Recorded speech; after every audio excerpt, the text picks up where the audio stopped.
ছেলে হওয়া এত সহজ না। অনেক কিছু ঘুরে আমাদের মাথা। সব তো তোমাদের বলে বোঝানো যাবে না। তারপরও কিছু বলি শোনো।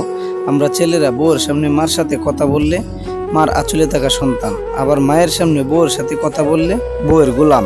নিজের ছেলে মেয়েদের যদি মারি আমাদের দয়া মায়া নাই, আবার এই ছেলে মেয়েদের যদি কিছু না বলি আশকারা দিতেছি। নিজের বউকে দিয়ে যদি জব করাই সেক্ষেত্রে আমি বউয়ের কামাই খাই, আর যদি বউকে দিয়ে জব না করাই আমি সন্দেহ করি। সারাদিন আমরা ঘরের বাহিরে থাকলে আমরা বাদাইম্যা, আর যদি ঘরের ভিতরে থাকি তাহলে বেকার, কাজকাম নাই।